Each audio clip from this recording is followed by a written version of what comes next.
महोदय जी, ये प्रश्न मैंने किया था कि हमारे झारखंड में जैसे विभिन्न राज्यों के द्वारा अपनी अंतर्जातीय राज्य सीमाओं पर दूसरे राज्यों से आ रही वाणिज्य वाहन आदि की जांच करने के उद्देश्य से चेक पोस्ट की स्थापना की गई थी।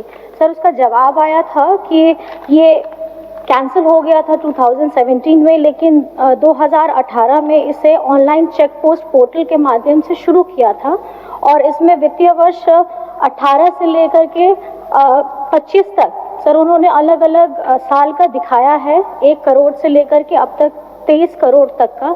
सर, मेरा ये कहना है क्योंकि ये जो राज्य अंतर्राज्यीय सीमाओं को कनेक्ट करते हैं सर, ये परिवहन विभाग के चेक पोस्ट में सिर्फ हमारे के माध्यम से sir excise duty, mineral transportation fee, permit for the commercial vehicle sir इनके लिए भी होता है, ताकि अगर हम इसका कैलकुलेशन करें तो ये हमें सही मात्रा में हमारे झारखंड राज्य को मिल सकता है। और आप जानते ही हैं, सबको ही जानता है कि झारखंड एक खनिज संपदा राज्य है और हमारे यहाँ से सड़क के माध्यम से ही दूसरे राज्यों में खनिज भेजा जाता है। तो सर, स्टेट जीएसटी की वसूली पर भी इसके माध्यम से हमारा सकारात्मक असर पड़ेगा।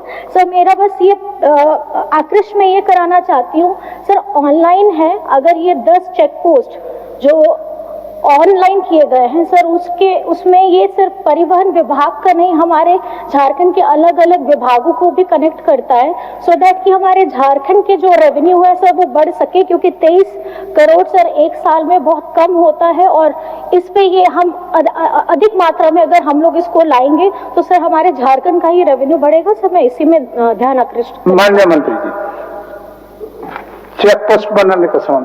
जी अध्यक्ष महोदय, माननीय सदस्य कल्पना मुर्मू सोरेन जी का बहुत महत्वपूर्ण सवाल है। अध्यक्ष महोदय, उन्होंने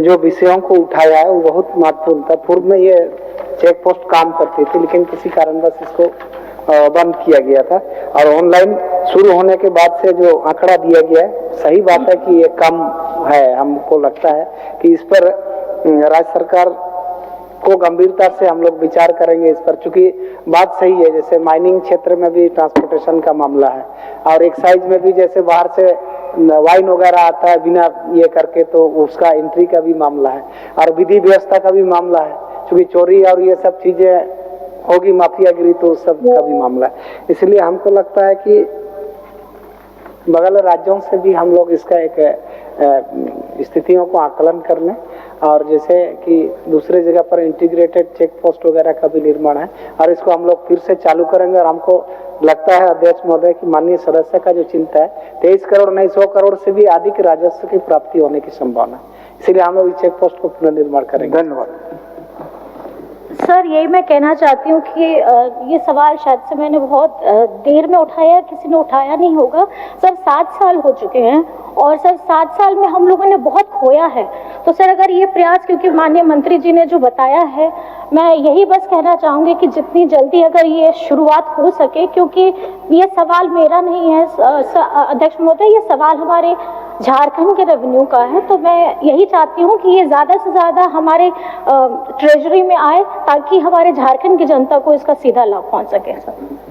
अध्यक्ष महोदय, इसको लेकर के परिवहन विभाग के द्वारा हम लोग ने चेक पोस्ट निर्माण करने का और MVI का सीट क्रिएशन का भी मामला विभाग के स्तर से चल रही है और हमको लगता है कि 3 माह के अंदर में इस पर निश्चित हम लोग कार्रवाई कर देंगे। ठीक, कुछ बोलना चाह रहे थे मंत्री जी, और बहुत बहुत धन्यवाद अध्यक्ष महोदय जी।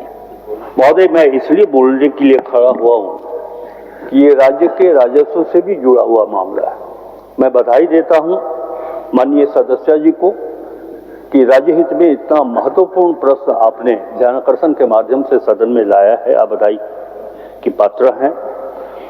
महोदय, मैं तो अपने सहयोगी मंत्री जी से भी यह अनुरोध करूंगा और अपनी ओर से भी यह प्रयास करूंगा कि सीमावर्ती क्षेत्र में चेक पोस्ट नहीं होने के कारण मेरा जो व्यक्तिगत आकलन है, सरकारी आकलन मैं नहीं बता रहा हूं और सब शायद वाणिज्य कर विभाग की ओर से एक मोटे तौर पर आकलन किया गया होगा या नहीं किया गया होगा, मुझे जानकारी नहीं है, लेकिन व्यक्तिगत मुझे जो अनुभव प्राप्त हो रहे हैं कि कम से कम 250 से 300 करोड़ रुपए का राजस्व की क्षति झारखंड को हो रही है। चलिए। इसलिए मैं भी अपनी ओर से वित्त विभाग के मंत्री होने के नाते और हमारे सहयोगी जो मंत्री हैं, परिवहन मंत्री, वो भी काफी इस मामले में संजीदा हैं।